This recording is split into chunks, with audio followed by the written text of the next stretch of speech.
That's awesome.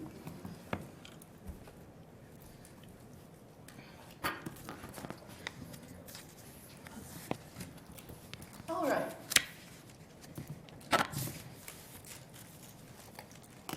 So I would like to call the Stillwater Planning Commission meeting of June 4th, 2019, hereby called to order.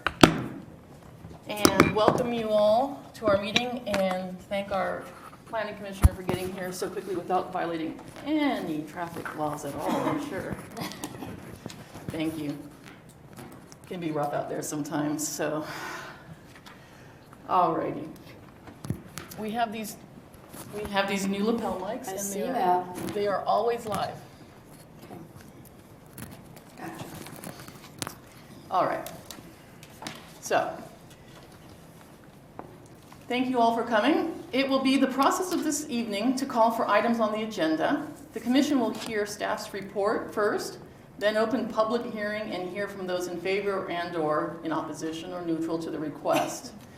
When you come to the podium, please state your name and address clearly for the record, and try to keep your comments. There is no time limit, but we do ask that we all give everyone a chance to be heard. If there are a lot of speakers, try to maintain your comments to things that haven't already been brought up.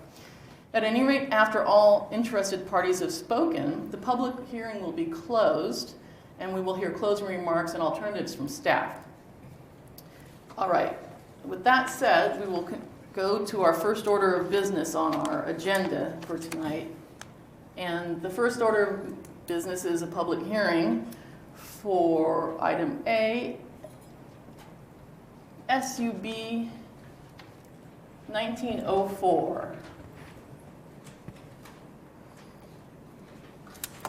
It is Silverton Estates LLC preliminary plat, SUB 1904, requesting review and approval of a preliminary plat to create a residential subdivision of 41 lots named Silverton Estates in the residential single-family small lot district, RSS.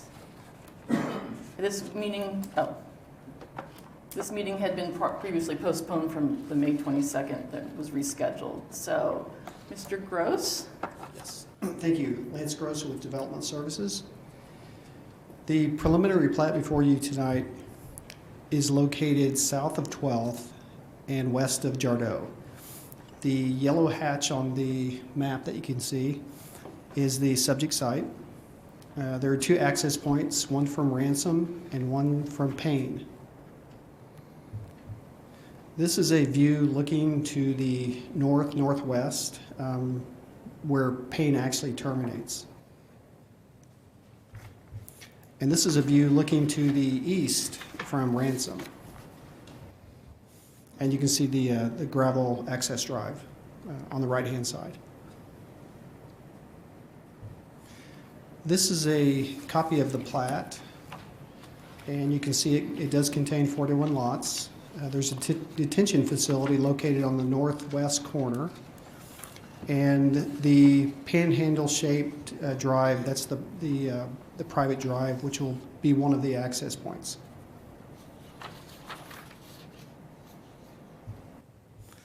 And the findings are, it meets the requirements for the RSS zoning district, and the C3 plan recommends low-density residential uses in this location.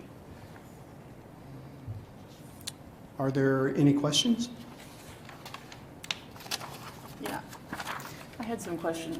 Oh, okay. I had some questions, Lance. Is it coming through? All right. I have these questions, and if you think that the owner or applicant or representative would be more appropriate to answer, then just let me know. Okay. One of my questions was basically, it looks like there's some common lots along the drive and presumably the detention basin lot. Who is going to maintain those? Will they have an HOA or any other? That's probably a better question for the engineer. Okay. And which entrance, is one of the entrances considered the primary entrance? Is it the one off Payne? That is correct. Okay. And the gravel drive would be more of just on, I guess, Ransom would be just auxiliary access. Yes, a secondary possible emergency access. And I noticed that's where the floodplain is coming up. Will they be required to raise it or do anything to ensure that it's all-weather access? That'll be up to the requirements by the fire department and fire marshal. More than likely, yes, it'll have to be an all-weather surface. Okay. When you say it's an auxiliary service, does that mean that anyone can use it at any time? It's possible. I know they've discussed the idea or possibility of it being gated, possibly, but that's probably a better question for the applicant as well. So the ingress egress is an unfinished road and a gravel road Correct. for 41 lots? Well, Potentially. potentially, yes. But Payne was paved? The paint is paid. That is correct. Well, I checked the area out and Payne doesn't look like it's paved all the way through where that development will be. Did I misperceive what I was seeing, or? It's an asphalt overlay up to that one point where it terminates, and that's where this subdivision will pick up. So right at the bottom right-hand corner is where the chip seal, existing street actually terminates. Okay. Will they be required to do any improvements from like 17th to the subdivision of existing Payne? It's not part of the ordinance or requirement. It's not, okay. So.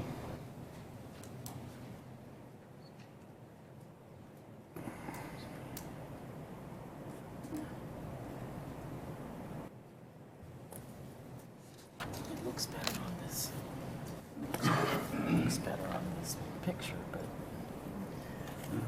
Any other? Probably not a glance. All right, thank you, Lance. Okay, thank you. All right, we will now open the public hearing. And first we'll ask that anyone wishing to speak in favor of the item, please step forward and give your name and address for the record.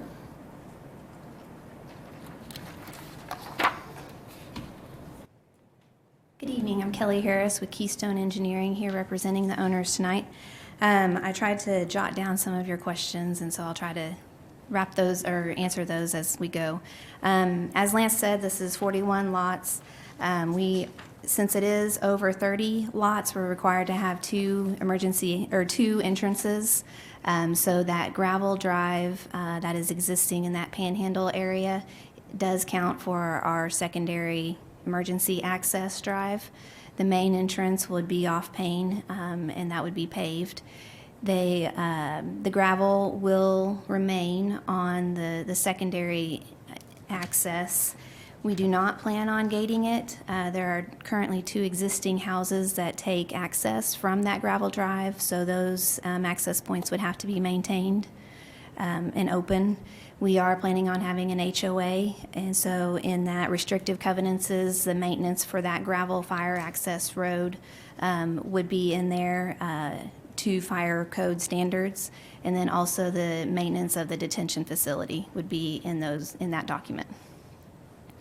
That was all I had written down as you were asking questions. Do you have any other questions? The gravel drive, so that would not be considered a city street, so there would be no possibility of that becoming a paved road? That is correct. But it could be paved road. You could pave it. You could pave it. The And then it would have association would pay for the that. ability to be given to the city at that point. But right now, it's a private drive. But it doesn't have to be given to the city just because it's paved, right? That's correct. I mean, personally, if this were a little 6-lot community and they're accessing it off of a gravel road, which is quite common even for new houses, I'd be fine with it. Where I have trouble is to see 41 houses on a dirt road that run, gravel road that runs through a floodplain. I'm personally having a problem with that. It's not as if there were too few homes to make it cost inefficient. I know it's a cost and developers never want to pay extra costs, but in this case, I personally feel that that road should be more substantial than gravel, given the traffic volume that it will carry. I'm opining at this point. That wasn't a question. I apologize, Kelly. But so the HOA, I'm good. Oh, and the floodplain, is Yes, there? so no, we are keeping the elevations the same. We're not planning on raising that any, because. Okay, so yeah. it will basically not be guaranteed to be all weather in that case. Is that? Gravel is an acceptable fire access road.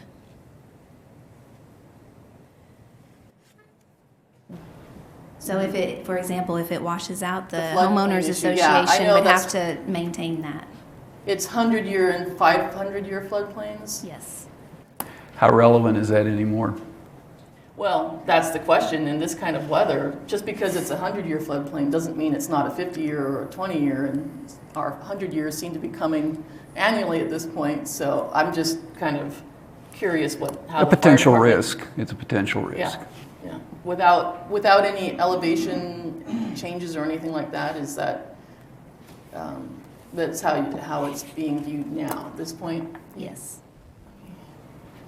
Is the elevation such that Ransom is in the floodplain as well? Do you know? I believe it is, yes. Because I mean, that's what I was noticing, was that raising it up out of the floodplain won't do any good if it has to Right. drop and reach the Yes. grade of Ransom.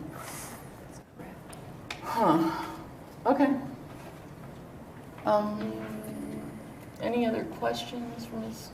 Harris?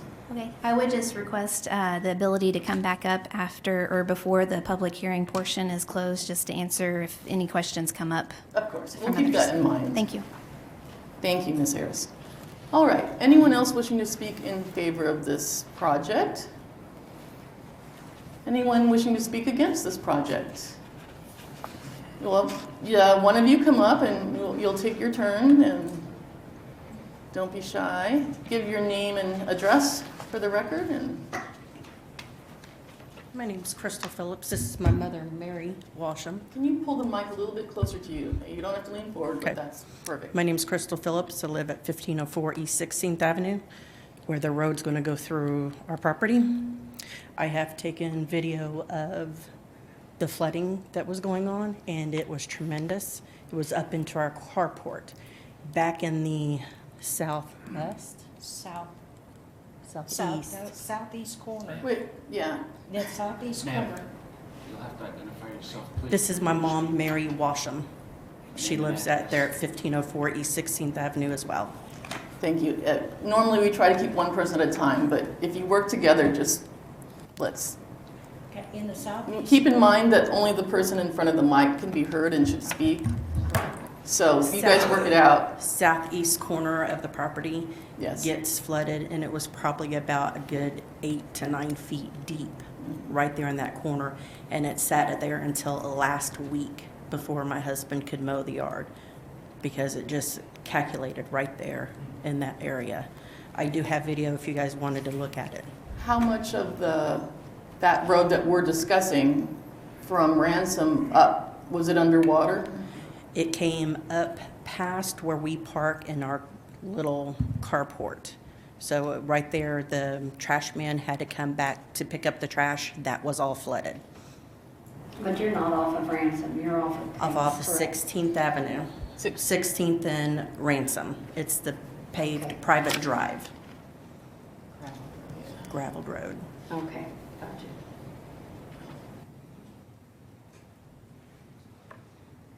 Yeah.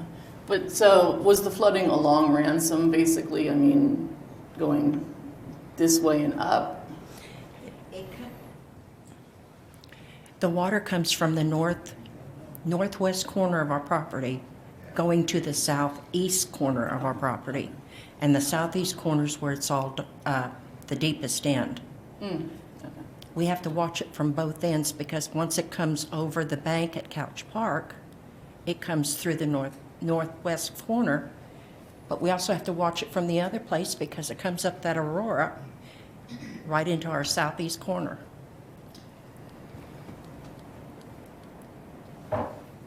It's also not the first time we've been flooded. We've had it before where it came up into the house. Would you like to see these? What is the procedure for that? It cannot become part of the How do we record put it on the because I screen? can't. Yeah, no, it's not part of the record. Be tough if you can't get it in there and you can't get it out. Just come up to the dais and just show us the picture, just so we have a sense of what you're talking This about. is the front yard, the east side of the property. That was the road, the access to the house. Can you see? Yeah, that's good. And then behind, Do you have a picture that This is- shows the bigger this is. ransom? That was Ransom right there. Oh, okay. And then this is where it comes into the carport where it comes and you can see it flowing in. But here in a minute, you're gonna see in the very southeast of the property where that Aurora is.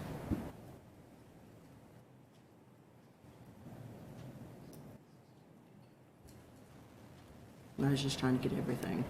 You see it's still rising. And that is map floodplain. Do you know? Are you familiar with the floodplain map? Mom would know the map plane of it. But even that trampoline, The information that we have for this project indicates there are floodplain issues. That's known. right back there is where it's 9 feet deep. Ms. Phillips, And is what- this your property right here or the second? Oh, yeah, that would be good. Why don't you show me on, yeah. This is Ransom and this is 16. Yes, somewhere here. This is Mr. Bradley's house. Let the records show that they are the abutting property directly to the west. This one? Of the subject? Yes, that one right there. This one right here. Yeah. Okay, so you were, some of that video was showing some of this access way underwater, basically? Yes, from probably about right here, all the way back was all Right. flooded. Well, so this is, if you see how this map is drawn, these are known floodplains through here, which the applicant has no responsibility for in the greater sense of it existing, just so you know. But as the planning commission, we certainly would not condone a project that makes existing property owners' flooding issues worse. So that's certainly something that we'll be mindful of. But they're also not going to do anything about the water that's there, already there when we have our floods. What's going to happen with more? That's a great question. That's a problem. Because right behind us is that ravine, and that ravine comes up into our property as well. And that ravine right now also is still full of water. Well, I can't answer that directly at the moment, but I can tell you that the laws require that developments aren't allowed to make drainage issues on existing properties worse. I mean, in fact, if I had to guess, they have a detention basin that they're building in to make sure that the water from their project gets properly detained and exited in the legal and proper manner. But at any rate, did you have anything else you wanted to add for your comments? The only other thing I would have against this whole project is, number one, we bought the property because it's quiet. 41 houses is a lot of houses to put on that plot of land. That's my concern. We like the wildlife out there. We like seeing the deer come up and get in the pond. Thank you. Thank you, ladies. All right, next person who wishes to speak in opposition to the item. Please come up, state your name and address for the record. Ray Bernard, 1602 South Payne. I've been a resident of the 1600 block of South Payne for 66 years. So I know the area well, I know the issues well. Mr. Bernard, can you speak into the microphone, please? Yes, ma'am. Could we please get, Lance, could you put the map up there for discussion purposes? That's fine. That one? That's a good Yes. one. Okay, so I abut this property completely on the south, except for the 30 feet that we're talking about being that driveway. Okay, so I want to clear up a couple of things, actually, before I make my statement. On Payne Street, Lance stated that was asphalt overlaid. It's never been asphalt overlaid. It was originally a chip and seal. It's been slurried 2 or 3 times. It's, as you're correct, it's not too much of a street right now. It's about 12 feet wide. 2 cars don't pass on it. You got to pull over to let somebody by. So it serves 6 homes right now, which it's adequate for, but it's not adequate for 47. Also, the gravel that we talked about on that lane doesn't exist all the way back to this property. It stops at these carport. It's not there. It's just dirt. It's not an all-weather road that meets fire code. You know, it's got to hold up a 75,000-pound truck to do that, and it's got to be 25 feet wide. It's not 25 feet wide. So I'll start. I'm opposed to it because of my concerns about Payne Street, that it's at minimal standards and useful and will serve us that are there now for quite some time. It won't with the increased traffic load. It won't to pass a school bus. It just won't work. And so I've tried to be involved in this real early. In fact, I came up to Cindy's office before she even knew there was anything going on there and asked for records, and she says, we don't know anything's happening there. So I've tried to be involved from the start and tried to interact with city staff to make sure that we weren't in a process where we're trying to back up and correct a mistake or address an issue that could have been addressed earlier. So I've had communication with Lance. I've had communication with Monty Carnes over the streets. I never did get an exact answer on whose responsibility it was to improve that street, if it needed to be done so to serve this development. However, I did look back at some planning commission meeting minutes from February 2 of 16 at a proposed development in the 1700 block of North Payne. And there, in those minutes, it seemed to indicate that that was the developer's responsibility. Chair Butchert asked if a traffic study will be done and that any improvements that need to be made due to the traffic study will be the responsibility of the developer.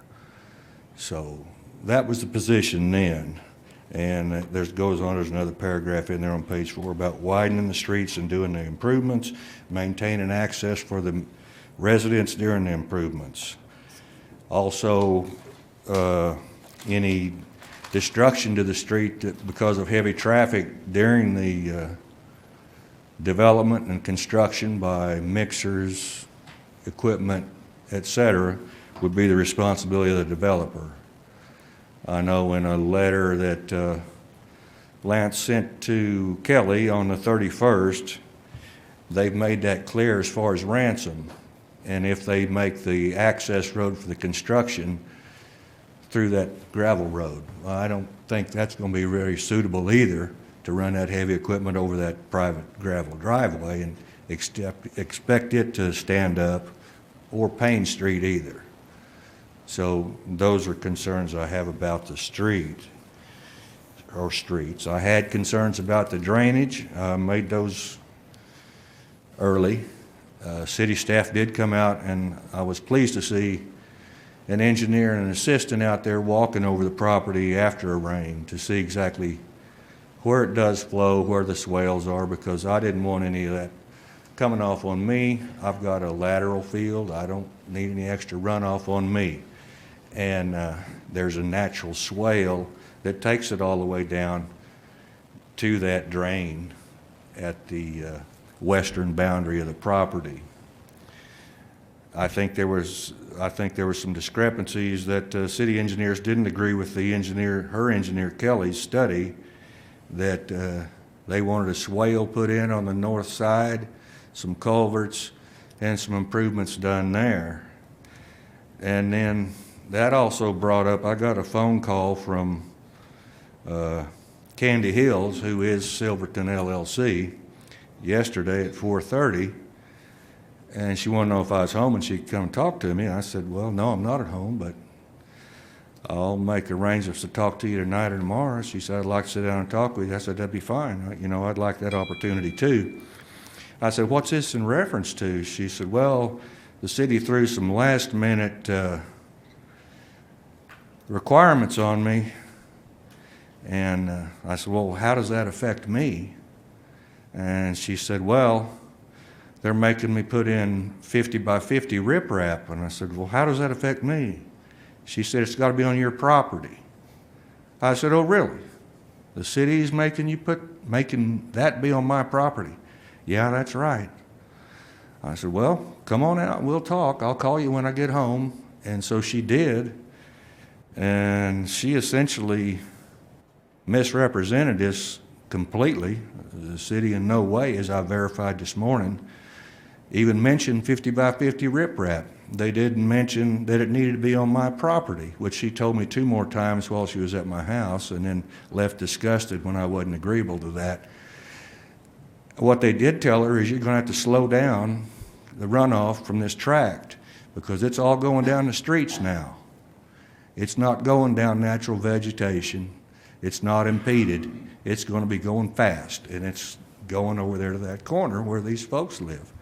So, that was an outright lie to me and a misrepresentation of city staff's directions and an attempt to fraudulently make me agree to give her the use of my property. And I guess that shouldn't surprise me because she's got 3 criminal felonies and 3 criminal misdemeanors for obtaining money or property under false pretense. She's got 9 small claims against her for indebtedness in 7 counties by 3 last names over the last 20 years. So I don't know that her word's good for too much, and as far as requiring any of these streets to be repaired after the fact due to damage, maybe her history doesn't show that she tends to her obligations too well or has the financial wherewithal to do that.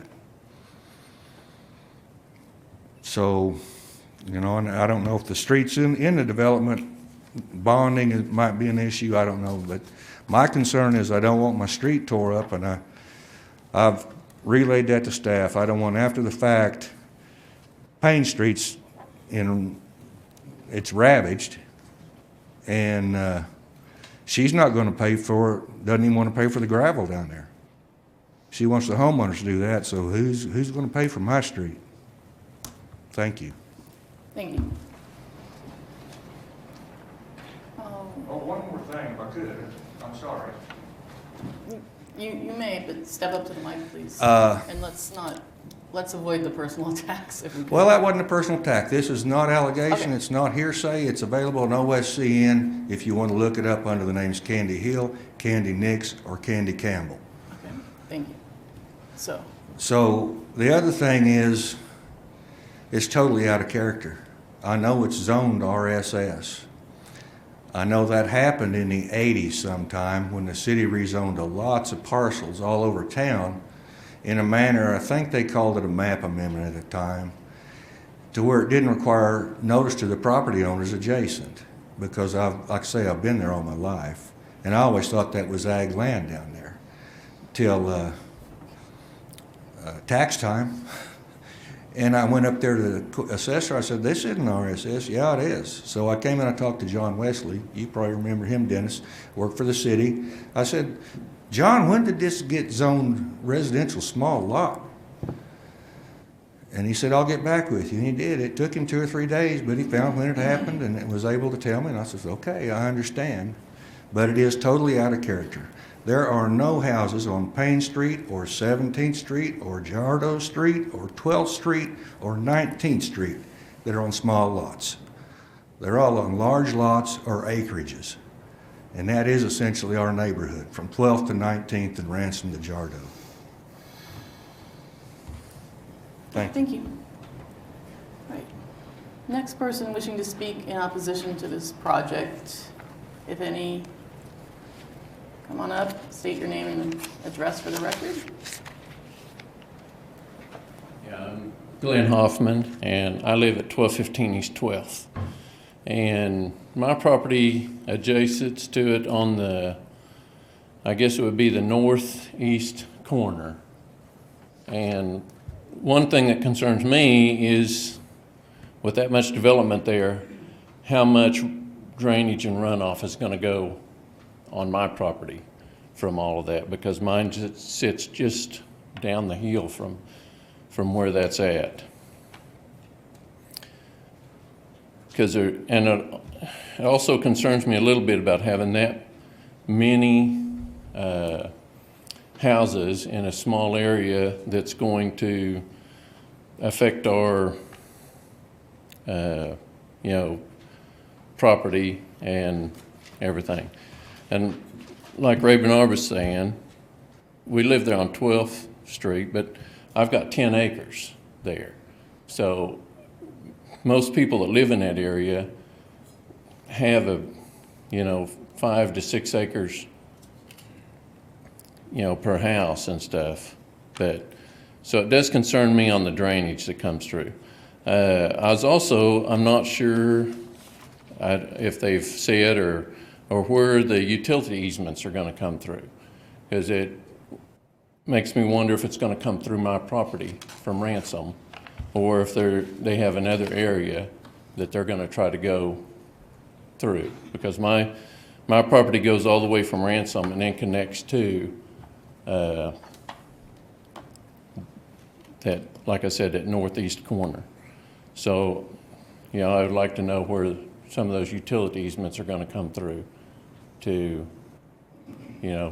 like I said, whether it would come through my property or not to do all that. But those are my main concerns.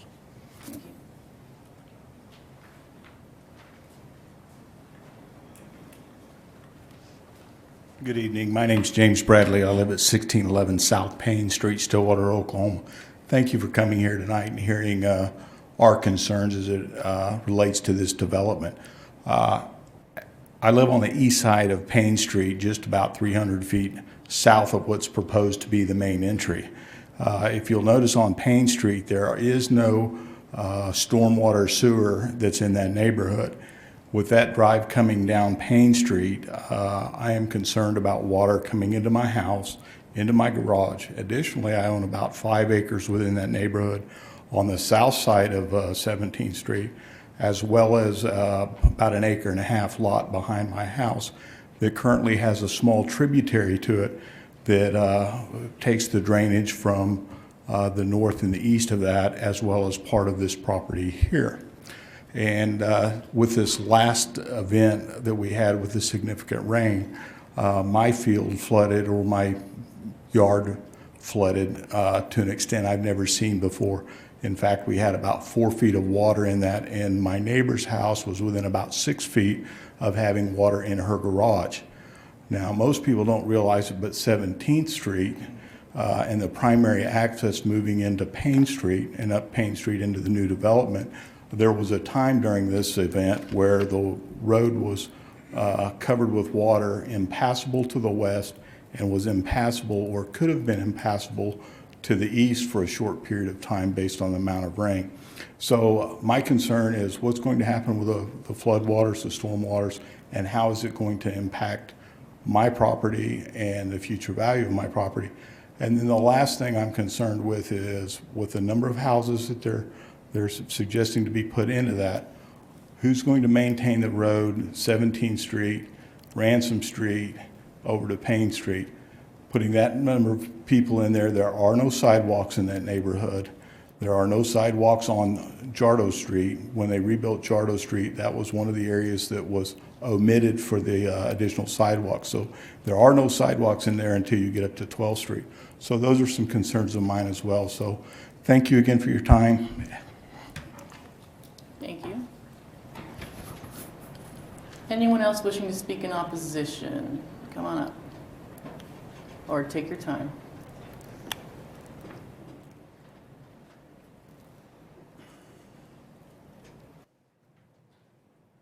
Good afternoon. My name is Terry Warhurst. I own a piece of property that butts up to this from the west side. My concern is it appears by this drawing that Silverton Estates sent out that there is a strip of land between the proposed street and my property. That it's just the way it looks to me. I'm looking for verification. That would keep me from accessing any street that they would put in from the east end of my property. Also, Pardon me a moment, sir. Lance, could you put up the tract map? Or preliminary plat map? Can it zoom? Okay. Sir, can you tell me, are you talking about on that plat, you're to the east of? I am to the, can I come up to your? Yeah, come up here. I think you're talking about this strip here. Are you talking about this strip here, sir? No. Oh, no. Probably easier on this one. This is me. On this map. This is me right here. Oh, okay. And I'm talking about this This strip strip right here? here. Yeah, it runs all the way along there. Right. How do you normally access this tract now? I access Ransom? right here. From Ransom? Yeah, from Ransom. Okay. Did you guys get that? I think so. So he's right. Is he this one or this one? He's this one. Narrow one. I think I circled the wrong one. Yes. For the purposes of the record, it looks like this Mr. Warhorst, was it? Yeah. Is talking about the parcel that lies west of the preliminary plat and is the elongated parcel that lies just north of the two lots that face the access road. And he is discussing the strip of land that looks like it's 55, can't read what that is. Strip of land that separates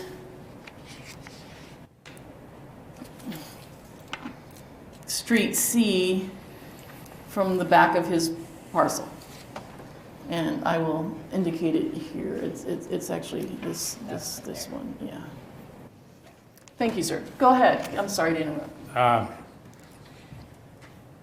The only other thing that I have that is a concern, just knowing how people are, if you're going to build this many houses in a location and there is a road, this gravel road is there to be used, a lot of folks are going to use that rather than because they're going to be working on that side of town more than going east.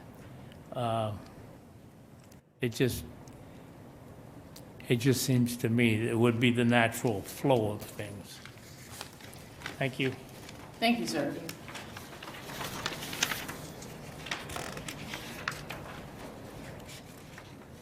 Good evening. My name is Todd Brown. I live at 1607 South Payne Street. And Todd Brown. Brown?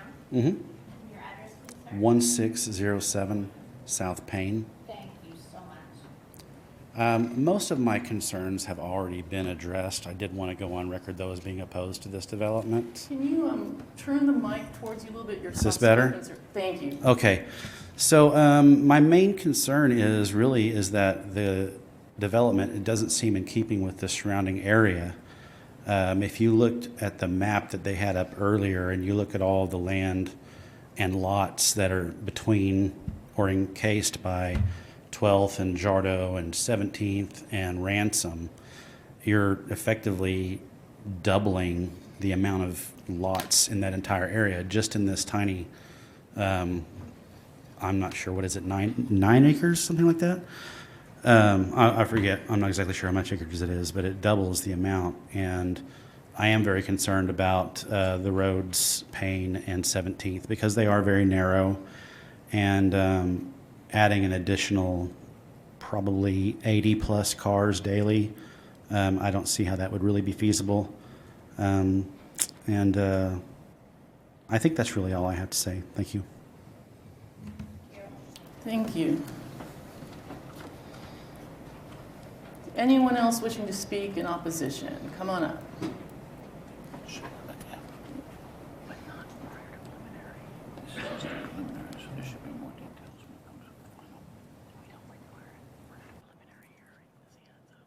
Good afternoon. Is that close enough?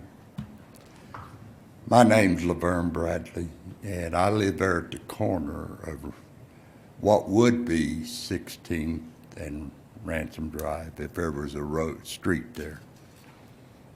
And I'm concerned for my neighbors behind me and everybody else out there, because everybody else lives downhill.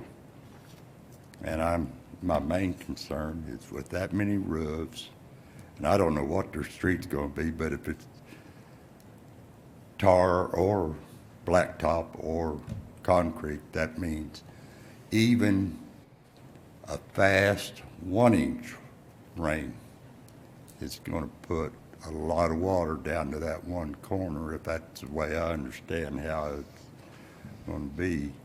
Then the next concern I have about that is the culvert down there on 17th that water drains to is not a very big culvert in there. And it has trouble handling the water now when we have fast rains. And also for my neighbors behind me there, and with this water, and I've lived there since 1966, and I've seen quite a bit of high water in that area. I grew up out on Brush Creek and 32nd on Stillwater Creek. And I told everybody this year, I thought this felt like May of '57, the year I graduated from high school. But that water drains, backs up from 17th Street and comes into their backyard, up to that southeast corner of their place. And then there's also, from the north, as you come down through the lots from the property from the north, there's a natural drain that's always been there that carries water from that hill, all that water that comes down toward the neighbor behind me. So I'm just really concerned about the watershed deal for everybody out there,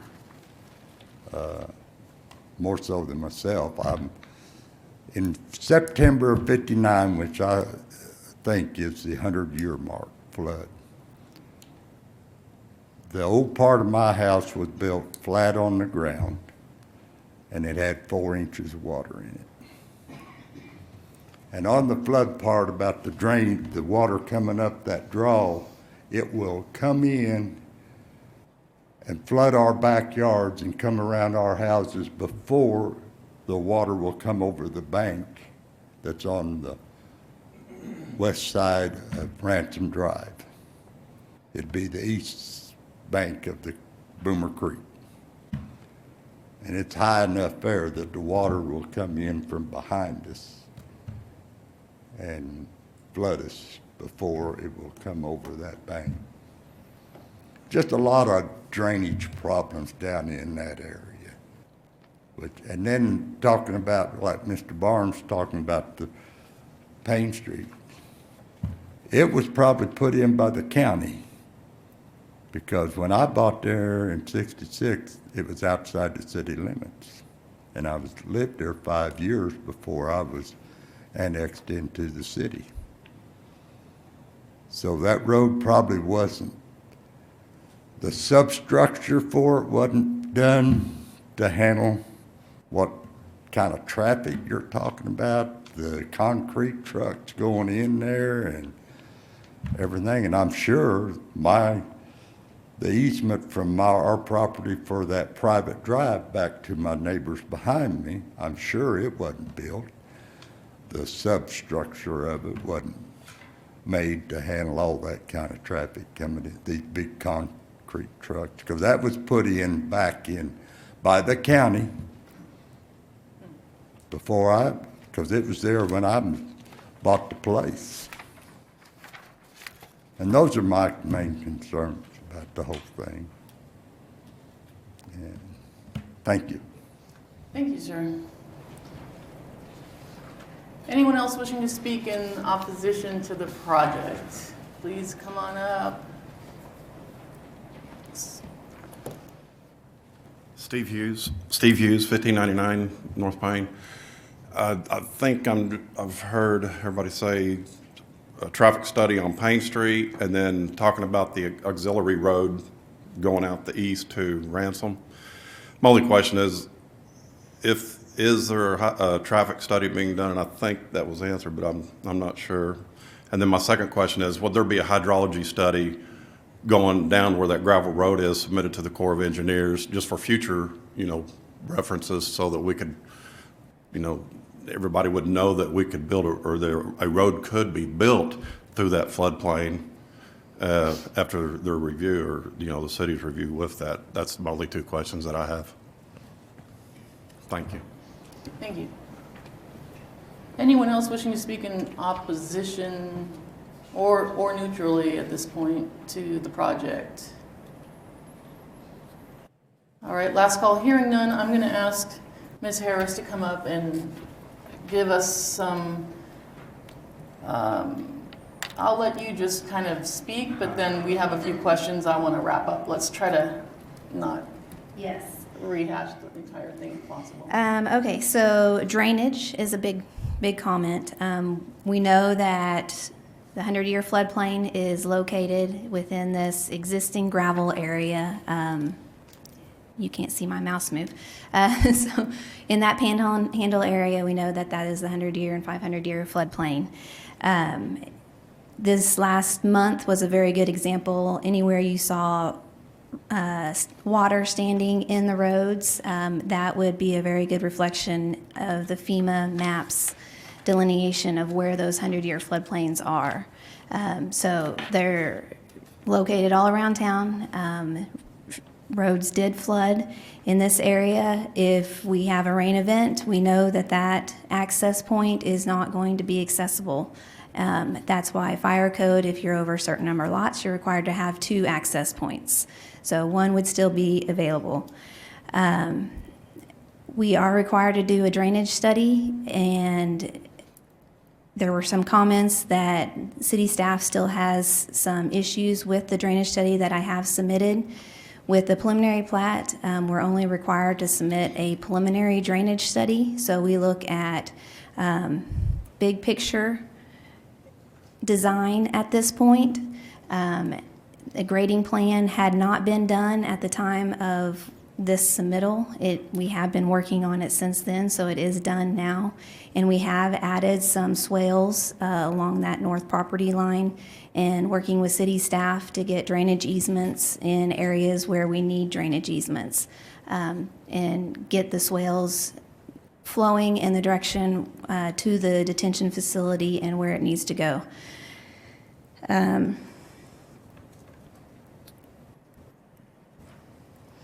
I was mistaken earlier when I said that that gravel drive would not be gated. The owners corrected me. They said it would be, and it would have that lock on it that the fire emergency access vehicles have that access code. So that would be nearer to the subdivision. So those people taking access to that panhandle gravel area would still have access to the street. However, the neighborhood, the residents of the neighborhood, their main entrance would be off of Payne. So the gating would be towards the body of the 41 lots, Yes. not towards Ransom. Correct.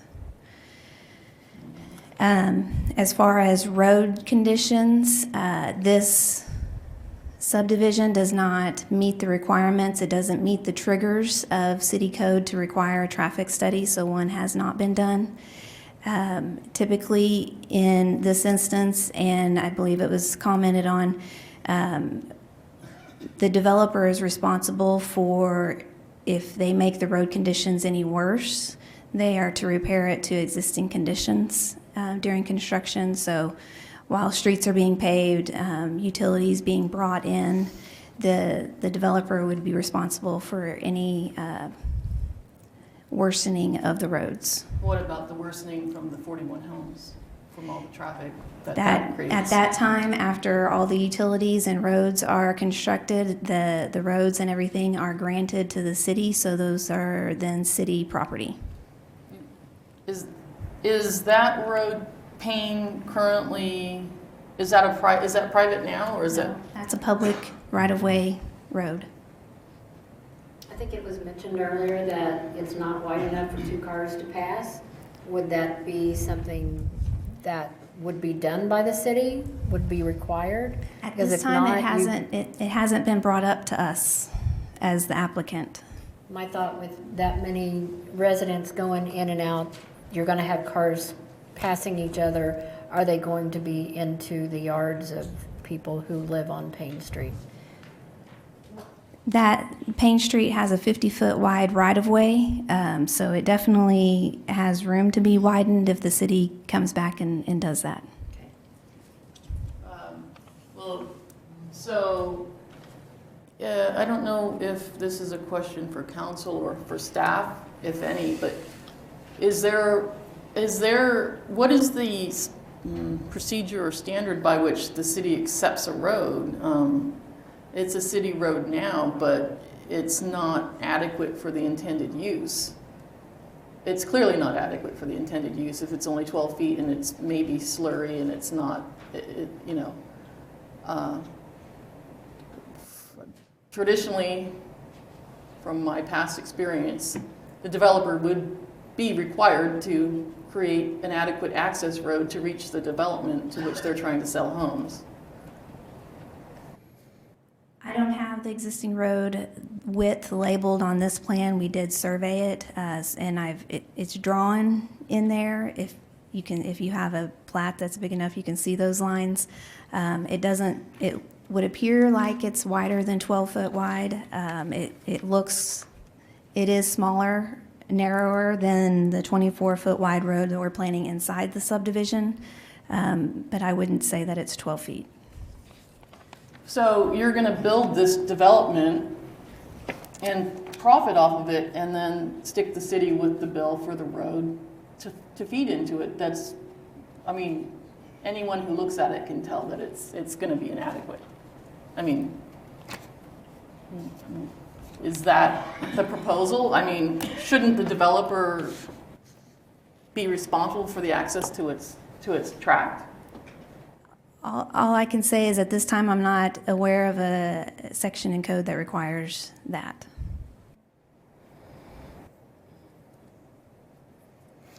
Okay, thank you for addressing that part. Go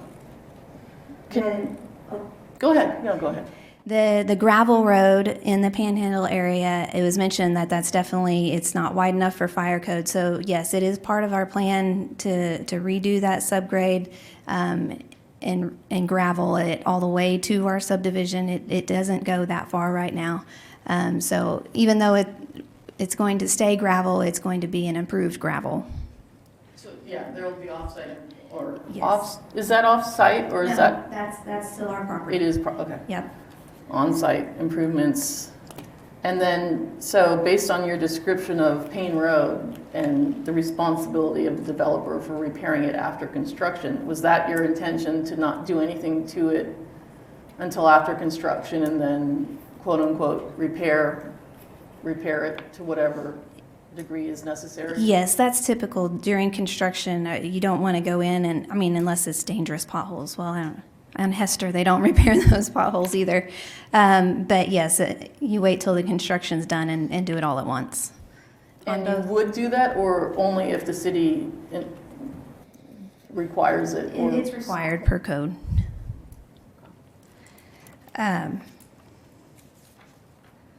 trying to check off my comments, or my notes that I made. Do you have any ones that you just remember offhand that you want answers to? Yeah, Okay. so let's talk about clearly the road is, and access is an issue. And we've heard a lot about that. And the other main issue, aside from just the general suitability of 41 and in a fairly rural community, the other main technical issue obviously is the drainage. And it is important that the residents and the community understand that it is a 100-year floodplain. And I feel for Kelly on that, because you didn't put it there. It's been there. You'd be having these drainage problems whether or not, no matter who owned the property or what was proposed on it. However, since something is being proposed on it, it is an opportunity for the issue to be addressed for the area, to the extent that the applicant has a responsibility. And I personally am not exactly sure where that responsibility lies, but I want the residents to understand that it's pretty unlikely that it lies with fixing that whole area, because that is definitely a much bigger drainage issue. So this project would not be much of a fix for that. The Ransom, that Bloomer Creek drainage that comes under 17th and that whole area. However, that said, we certainly wouldn't want to approve a project that would worsen the situation. And in fact, most Clean Water Act, if nothing else, there are drainage and flooding laws that require developments not worsen the drainage off-site. You have said that you've done a preliminary drainage study, and the initial plat map does not label it as such, but you'd indicated that it's a detention basin that's up in that northwestern corner. So I can talk a little bit about what the drainage requirements are and what we will be meeting. So the 100-year and 500-year floodplains is a very, very small part of this property. It's much larger on the surrounding properties. So there wouldn't be much that we could actually do on our property to improve it whatsoever, since it's basically that 30-foot wide panhandle area and into that southwest cul-de-sac. Lance, can you put up this map, the preliminary plat? Yeah, actually it's not part of the presentation. Does this work, or? Darn it. Okay. Yes, but let's talk about what is it your project is doing to ensure it doesn't worsen the conditions? So we have proposed the stormwater detention area up in the northwest corner. What that is essentially a dry pond when it's not raining, and water will flow into it from the surrounding areas and be released at a slower rate through, I believe we have designed a 15-inch pipe that outlets that pond. So it releases it at a slower rate, and then also in that southwest corner at the cul-de-sac where the gravel drive turns into paved there, that's the lowest point on the lot. We will be looking at the velocity of the water leaving at that point so that we're not causing any erosion or downstream harm. The detention basin on site is designed to capture flows from your development only, or? No, it's actually catching flows coming in to the development from the north. So we're slowing. To the north, from the northwest? Northeast, really. From the northeast. How are the surface flows going to be managed on your site? Let me back up a second. Is your site going to be higher, lower, or equal to the general height of the surrounding terrain? So the lowest point again is that southwest cul-de-sac, and it goes higher in elevation to the northeast. Okay. So is there sheet flow to the north of your tract? Yes.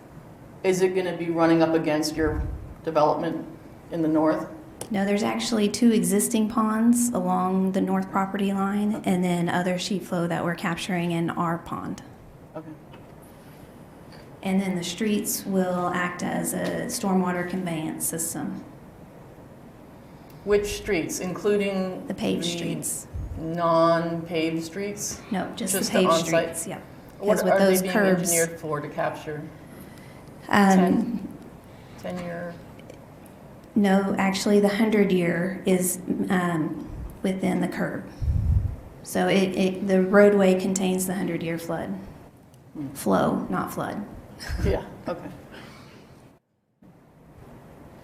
Okay, let me see if, And all of that is being reviewed by city staff and has to be approved. We're not asking for any variances on their drainage requirements. and are you currently planning to need any off-site easements or access to complete the flood? Thank you. Yes, that was, That was brought up. yep, that was brought up. I did ask the owners to approach the owners to the south about a 50 by 50 area that we could install some riprap. Since he was not agreeable to that, we are taking care of it on our property and slowing down the water to actually below city requirements to require riprap.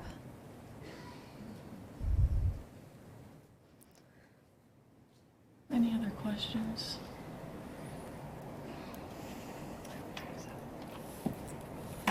Utility connections was one of the comments. So there's a dead-end water line at Payne Street and also one at Ransom. We will be connecting to both of those and looping them internally in the property. So technically, the actual water supply for the surrounding area will be improved since we're getting rid of 2 dead-end lines.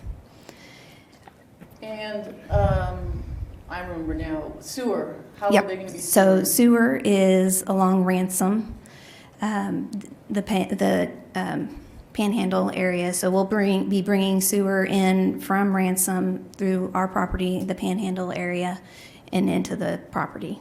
Are the existing homes in the region on city sewer, or are they septic?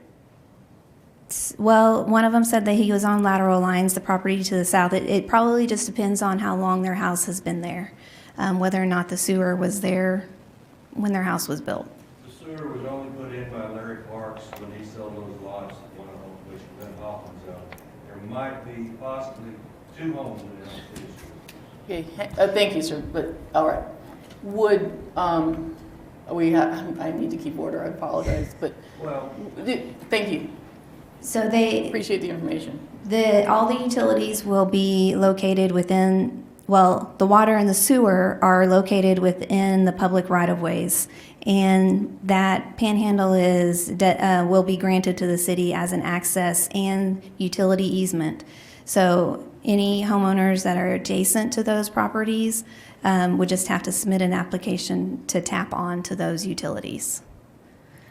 When it's granted to the city, does that mean the city is going to have to accept responsibility, financial responsibility for its maintenance? Yes. The access road? No, not that, not the maintenance of the access road. We're not granting the street to them.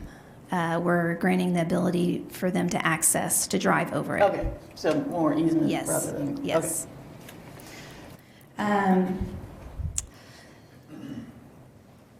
The gas line, there's an existing gas line along the west property within an easement, so they're providing gas right there, so we're not going across anybody's property there. And electric is coming in through the Panhandle area as well. Above ground or below? Below.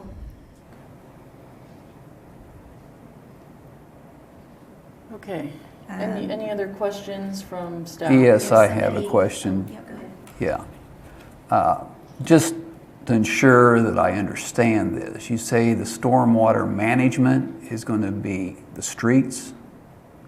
Just like most other places in town, the streets are what collects the storm water Right. and flows it, yes. So that's, okay, so I'm clear in Yes. regards to that. And also, you have a slope from the northeast to southwest, correct? The detention pond is in the northwest. Northeast. Northwest.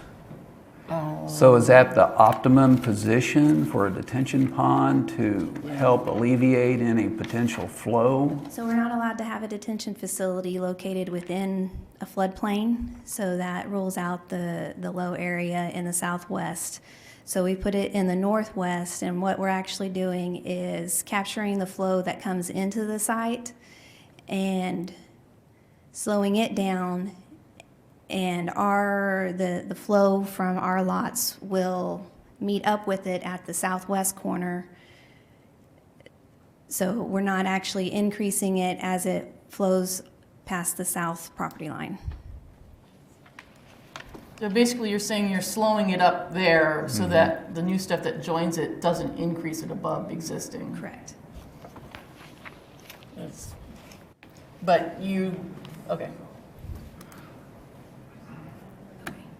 But what about the increased runoff from the streets and rooftops in the eastern section? So the detention facility and that outlet pipe that I mentioned before is taking the increased runoff that the streets will definitely incur into account. So we're over detaining what's coming into the property from the north to counteract that.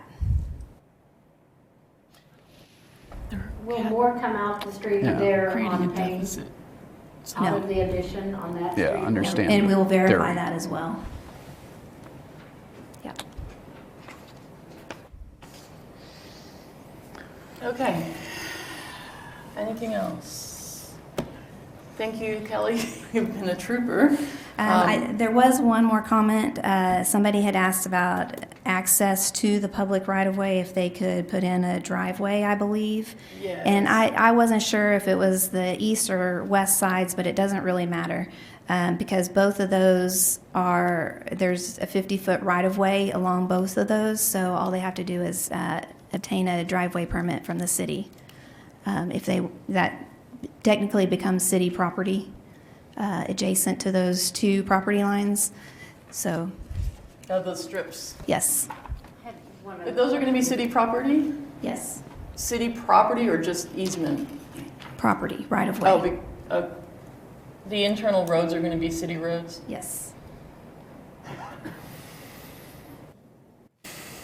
So the HOA will just be maintaining the detention basin or basins and the access road? Correct.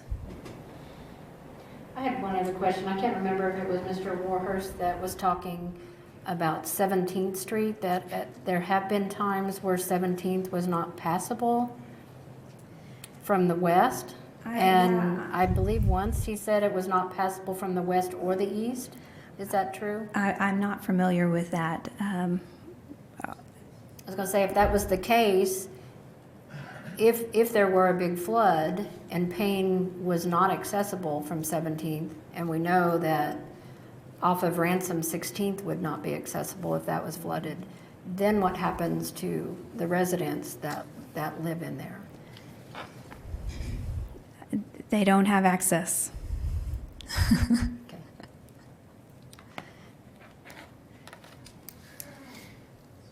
Okay, last call for questions. All right, thank you, Ms. Harris. All right. We've heard everyone, so we've asked a lot of questions. We're going to now close the public hearing and call for staff to give some alternatives for us to consider here.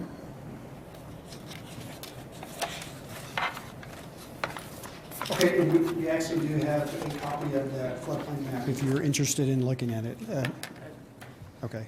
We have it, so Okay. that's fine, thank you. Okay. Let's see, your alternatives are, you can accept the findings and approve the proposed preliminary plat as presented, or you can, or the PC can approve with conditions. One case in point would be, to make improvements or upgrade to the current city standards, some of the streets that are adjacent to the property. You can also table the item to a meeting until, the applicant meets with the neighborhood and discusses more of the issues, or until a full analysis of the drainage and the roads are done. So those are options. So. All right. Thank you, Lance.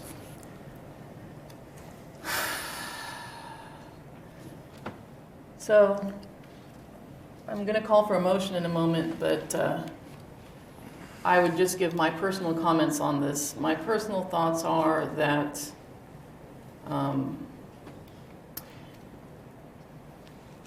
in the generalist sense, you have a subdivision that's looking to put 41 homes in a fairly rural area, and the zoning makes it legal, and no property owner is ever going to be thrilled about it traditionally, but nevertheless, there are some very specific issues that don't seem to be addressed in any concrete way yet, and it is early in the process, but my personal feeling is that it might be a situation where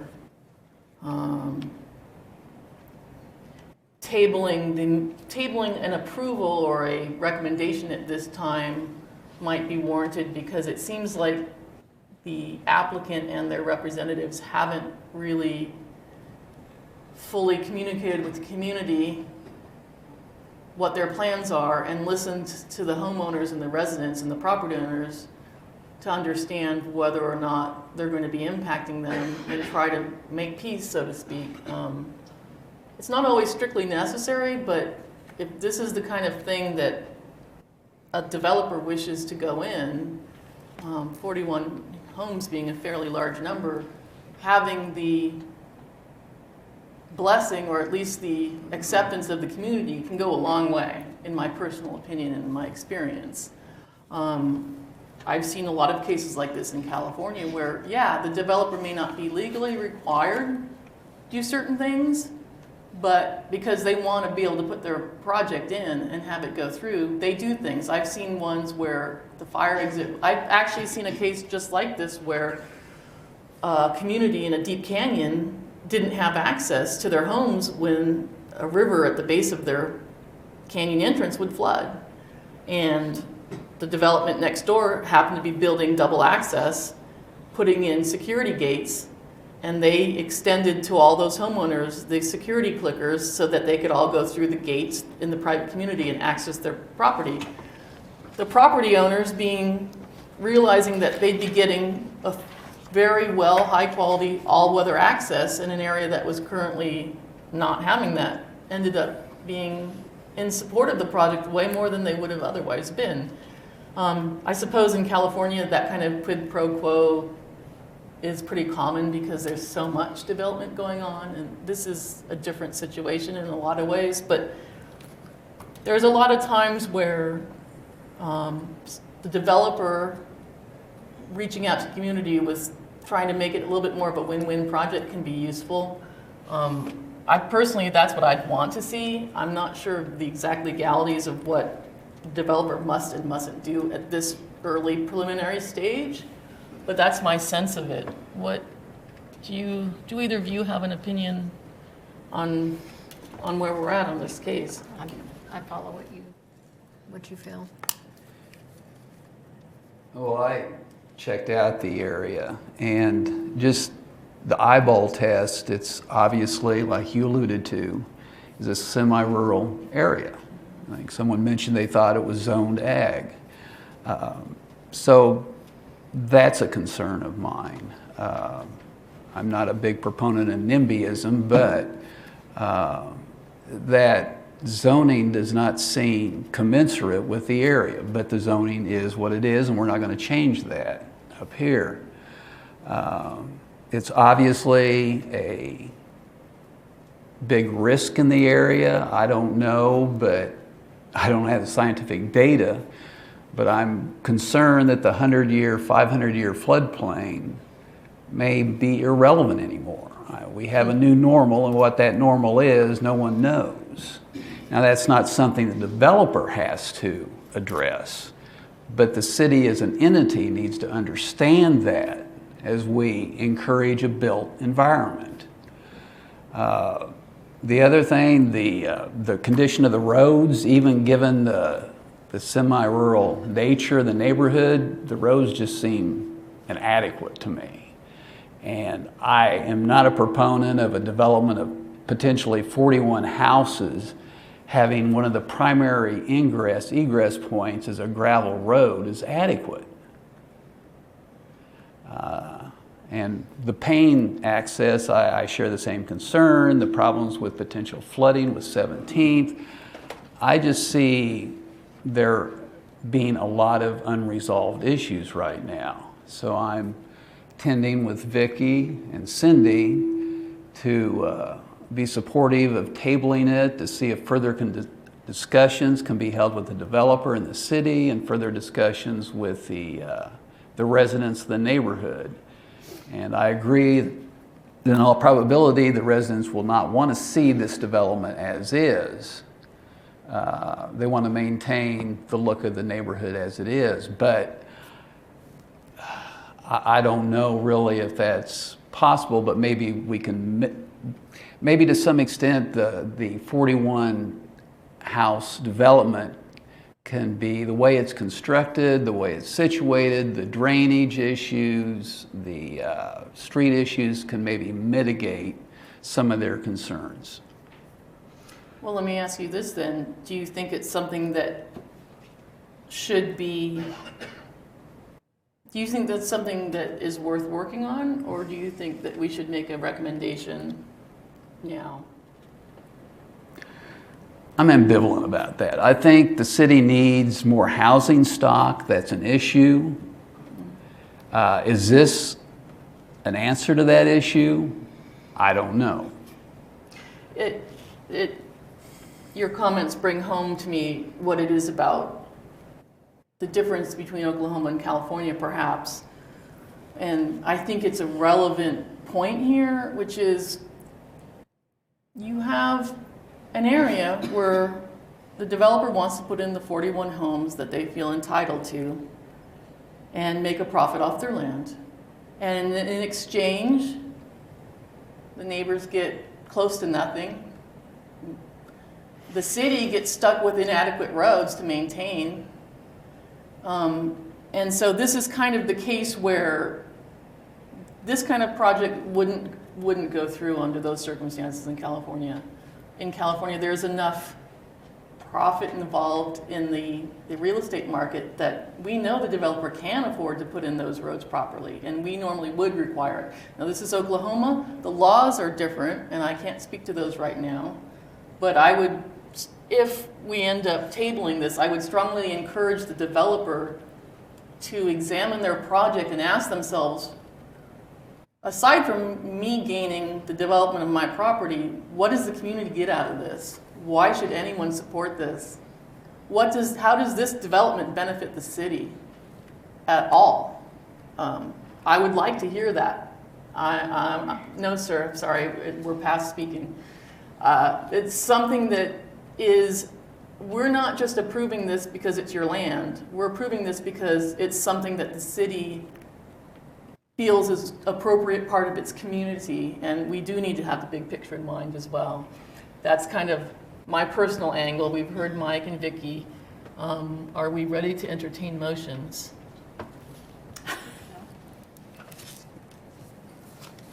All right. Anyone wish to make a motion? I'll move that we table this to a later date, that additional information is needed for discussion. Mr. Rowan, we must have a date certain or we have Yeah. to re-advertise. Are you tabling it to a date certain? No. Yes. Yes. Shall we? Let's table it to a date certain in under 60 days. Do we want to pick a date now? You have to pick a date now. Okay. Can I see if the engineer will nod? Do they want to go 4 weeks, 1 month from today, or do they want to go try for shorter? We expect to see some genuine outreach here and some genuine efforts that help us. It has to be within 60 days. Yes, it has to be within 60, but it can be shorter since, you know. When's the next one? we're willing to It's the entertain. 18th. So the next committee meeting is on the 18th of June, and then for July, what is our date? And the for one July? after, yeah, right before the 4th, okay. July 2nd. Yeah, the planning commission doesn't have, Or the 16th? 16th, Maybe 16th would be better, because then the second. yeah. We are looking at the possibility of tabling it till the regularly scheduled planning commission date of July 16th. Yes, would you be willing to consider that when you make your motion? Remake your motion? Okay. I move that we table this for further discussion for the date of July 16th. That additional information and discussion is needed prior to the next meeting. Will you second that? Make sure, and I couldn't hear you, so you may have already done it, but if you're going to continue it to a date certain, give staff direction as to what you want done. You're tabling it because further discussion is needed to make a decision, and that decision would be. Want staff to produce what information relevant to that discussion? Information regarding the streets and the flooding, and the flooding zones and drainage. All right. And I'll second that motion. All right, we have a motion, and it has been seconded. We will now vote.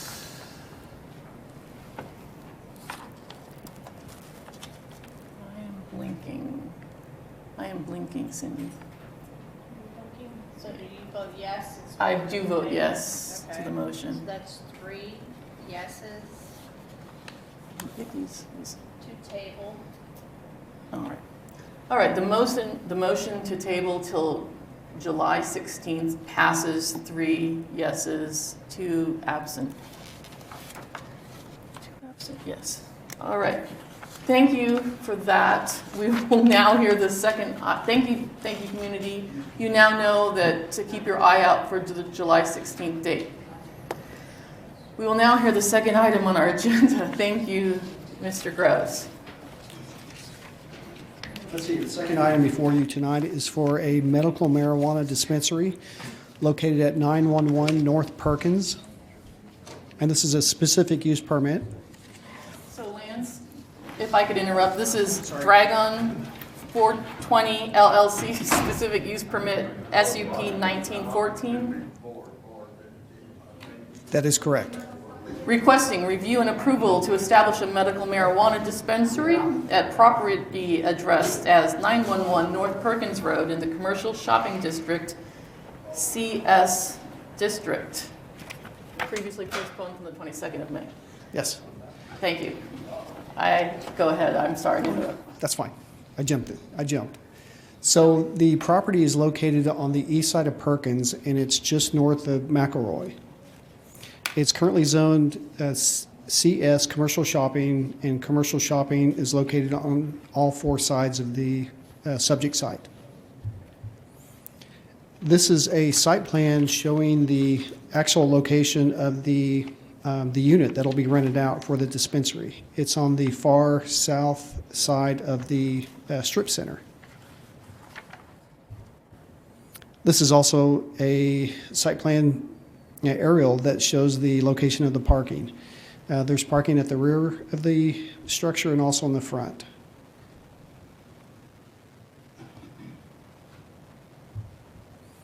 This is a street view looking directly to the east.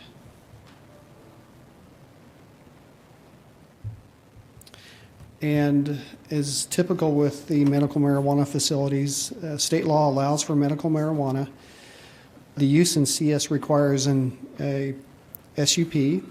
Existing parking is adequate. Signage will be on the front window, and the applicant has a state license. Are there any questions? No. No, we're good. All right. Thank you, Lance. At this point, we will now open the public hearing since there were no questions from the commission. Anyone wishing to speak in favor of this item, please step forward and give your name and address for the record. Seeing none, anyone wishing to speak in opposition or neutrally? Seeing none, we will thankfully close the public hearing and call for staff alternatives.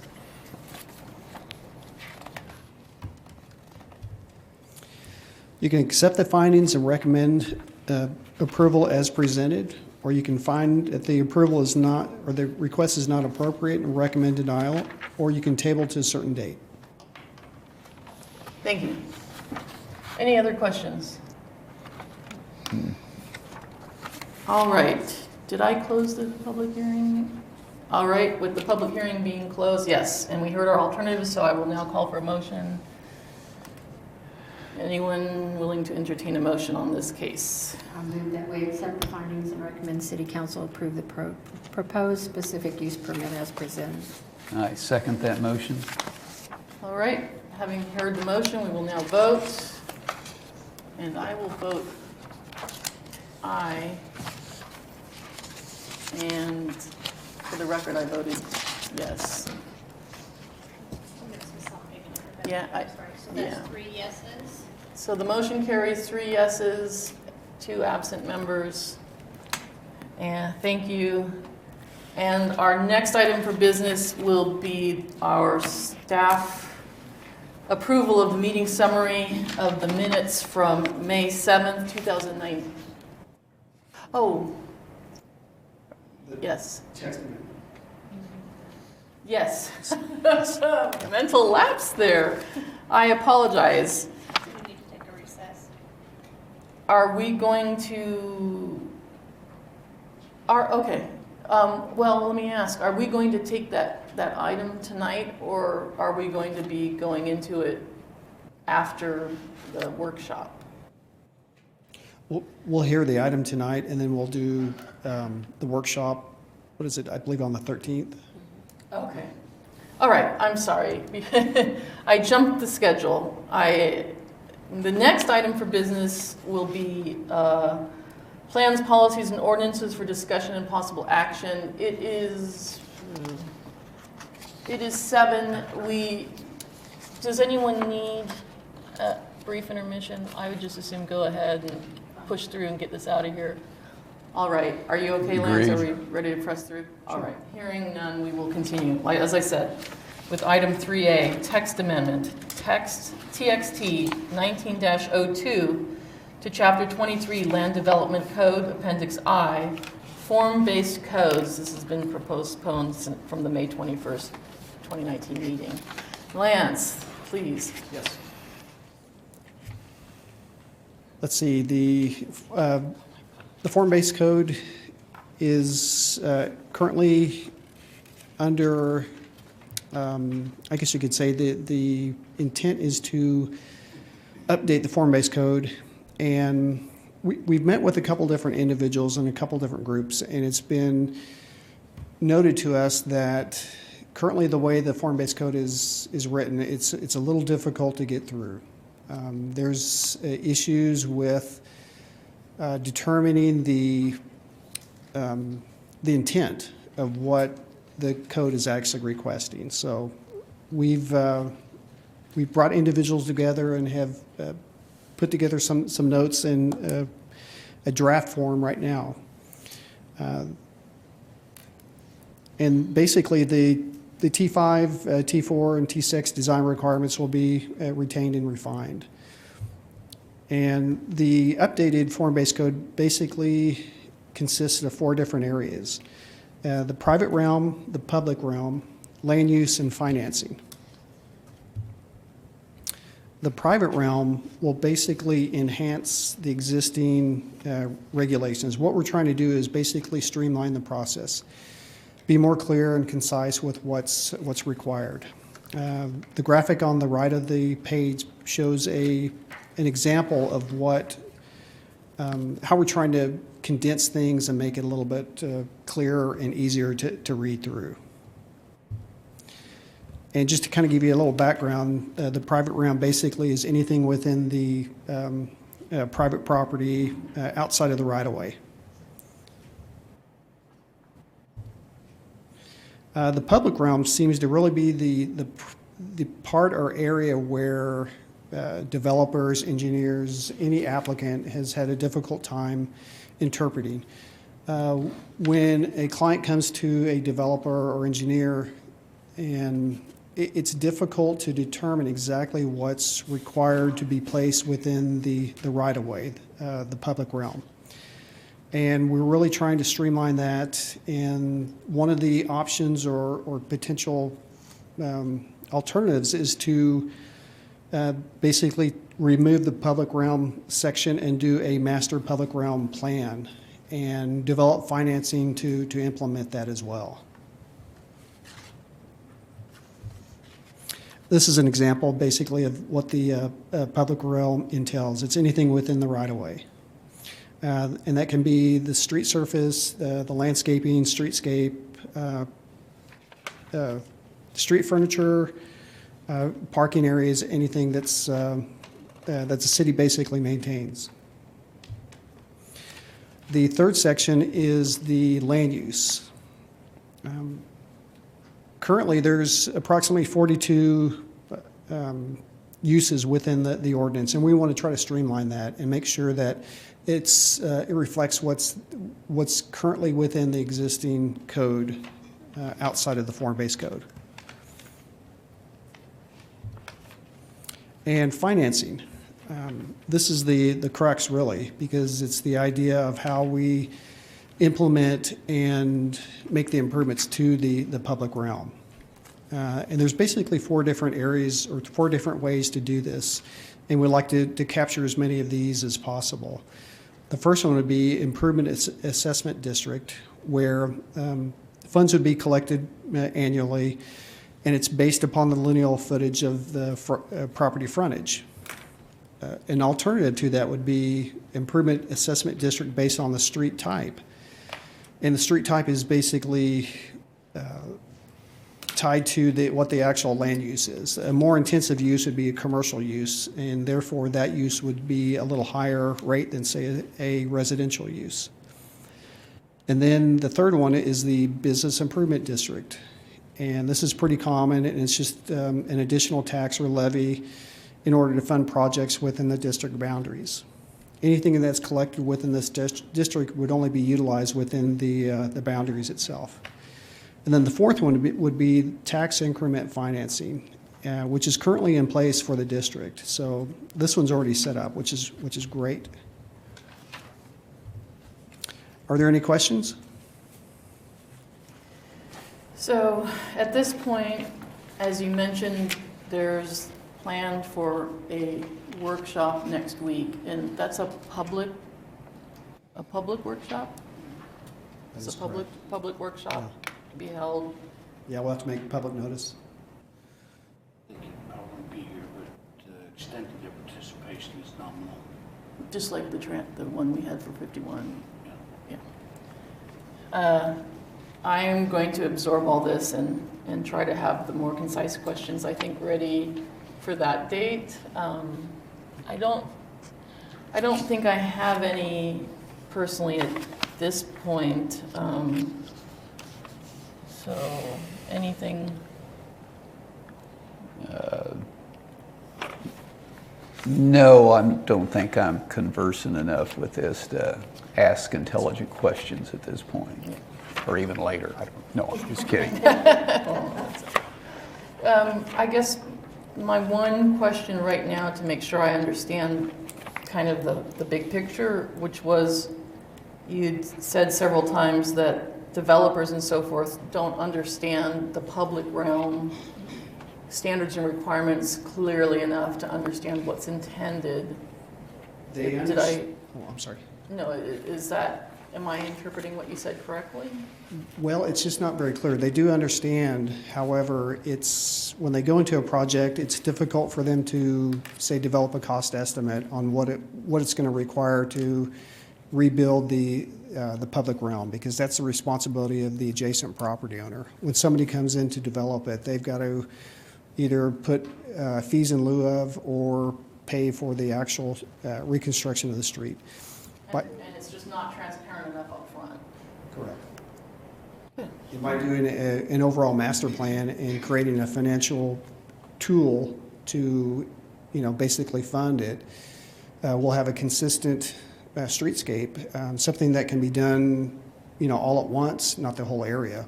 But it takes away the piecemeal approach that's set up right now. How is it construed to be piecemeal currently? Well, if, say, a developer has, say, like a corner, 50-foot, basically on each side, they're required to make improvements to the right-of-way. Right now, there's a moratorium on that, but they can either put, fee in lieu of, or they can actually do the construction.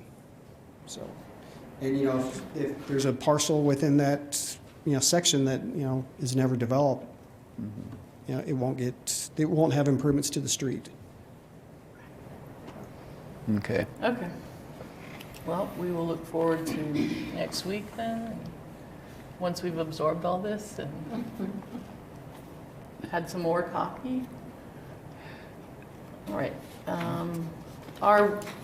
Do we need to make a motion? Hang on a second. Let me get back on the agenda here. In this case, discussion and possible action. So we are not public hearing on this one, or does this one fall within the realm of, this one does not fall within the realm of public hearings? Yes, it does. It is advertised. It does fall on public hearing. Okay. It's just separate. All right. So we are going to have a call for public hearing. Yes. All right. I guess we will call for a public hearing then. I will now open the public hearing and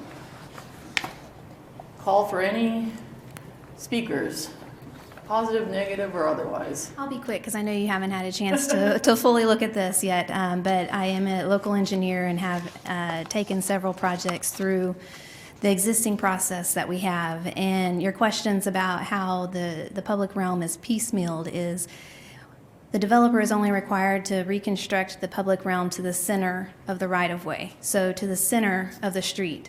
So until the property on the other side of the street is constructed, you basically have a really pretty half of a street. And then also street trees are required, pedestrian lighting. So if you don't reconstruct, if your property is not an entire block, it's only half the block, at a later time when the other half of the block is developed, their street trees may be at a different spacing. Those things just aren't spelled out in the code right now. So there's a lot of gray area where we have to work back and forth with city staff. And these developers are in it for business. They want to know the pricing of their project up front. They don't want to have to wait 3 months as we get down into the project to figure out what their final costs are. So those are, the financing is the major issue. If that price per linear foot was put in there in the code, or with maybe a rate change for, inflation for several years, just whatever it is, it needs to be in there spelled out. There's one other thing, but it just left me, sorry. But I'll try to be at your session next week, though. Any questions for me? Yeah, when you're talking about the piecemeal approach, how the initial developer, if they're not developing, the whole block, they might create a form that looks one way, and then later on someone on the opposite side of the street develops and it could look totally different. Is that what you're trying to say? I'm not clear. It's not going to be totally different. Just in I would say the minor details would be different. The street width is a set required. Your sidewalk is a set requirement. You're required to maybe have a bike lane or on-street parking. Those things are set. We know what those costs are. And what those are going to look like. But the spacing of your tree wells, the lighting, the things that your eye is visually drawn to as you drive down a street, those things could be different. So you're concerned that could drive a cost impact? those differences, or what? No, it's just not good for the city. I would say you're trying to create a corridor in these areas that are uniform and consistent, and the way that the development goes, it doesn't lend itself to that. Okay, thank you. Anyone else? Any other questions or comments? Seeing none, I will close the public hearing and call staff back up for alternatives. Let's see, you can accept findings and recommend that the city council approve the proposed text amendment as presented. Or you can find that text amendment is not inappropriate for the form-based code area and deny it. Or you can approve it with conditions. Or you can table it to a certain date. Thank you, Lance. It seems like this is a situation where we're tabling to a certain date. Being, We need date certain. Yes.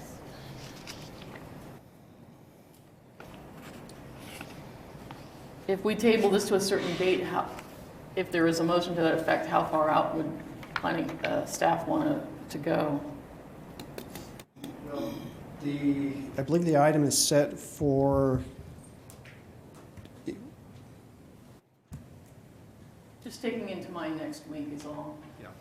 Paula Dennison, Assistant City Manager. The item is actually scheduled to go to City Council at their next meeting on June 17th. June 17th. However, the reason for that is because the moratorium that Lance had alluded to for the public realm requirements expires July 1st.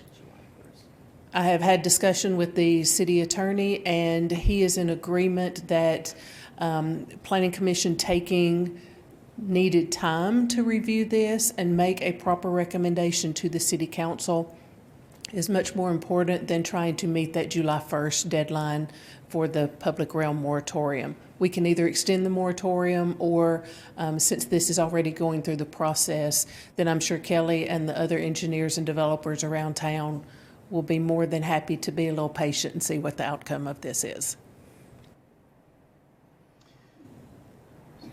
Okay, thank you, that makes perfect sense. I mean, my general feeling is just getting a sense from staff how long they would need or want to be able to turn around and make use of any comments they get next Thursday. I think it's next Thursday, right? I mean, that would be the main limiting factor is if, presumably, hopefully, there'll be some good input from next Thursday, and that how long would staff want to turn that around? First meeting in July of the Planning Commission Okay, we should be currently more than adequate. We have July 2nd or we have the 18th? I think Paula's referring to the I'm second. sorry, 16th. I mean, we have the 2nd and the 16th, so July 2nd. Sorry for your weekend, but yeah, it's actually before, but how does that strike you guys? It's going to be up to you guys to make the motion, so I can't make motions. I'm good with the second, but I didn't.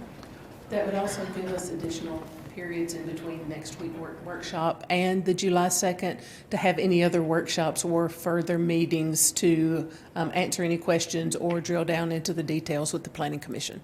So you don't want to go as far as the 16th of July, you want to keep it to the 2nd? I would prefer the 2nd, yes. And after that point, if it's not totally resolved, could always be tabled again to the 16th meeting. Okay. So do we have a motion? Okay, I'll try to word something here, phrase something. I move that we table any action on this item until the Planning Commission meeting of the 2nd of July to give time for workshop and additional discussion. And for planning staff to... And for planning staff to make needed additional recommendations. or needed adjustments to the plan is resulting from the...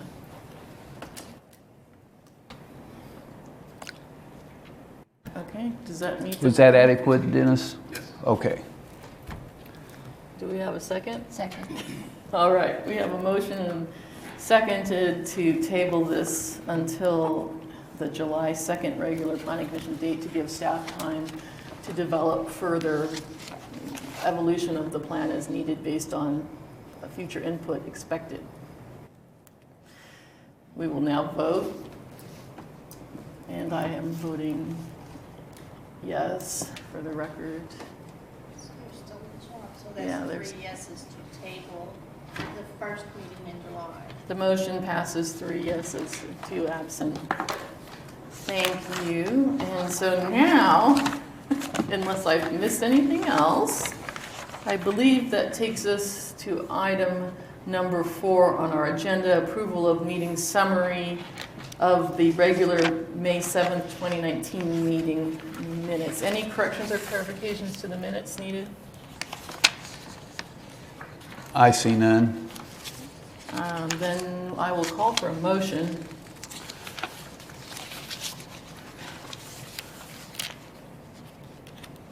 I move that we accept the meeting minutes for the meeting of May 7th. May 2nd? 7th. 7th? Yeah. Right. I second that. All right, we have a motion. It's been seconded. We'll call for a vote. And once again, I am voting yay. I vote yes. The system hates me tonight. I know it says you're showing up here, but it's not. And so, yeah, I'm showing up, but anyway, the motion carries 3 yeses, 2 absent members. And so lastly, we do not have any miscellaneous items, do we? Please no, yes, okay. And our next planning commission meeting is set for June 18th. Do I have a motion to adjourn? I move we adjourn. I second. We will now vote to adjourn. Can we take a verbal roll call? Yes, we will vote All in favor? aye. Aye. Okay. Meeting adjourned.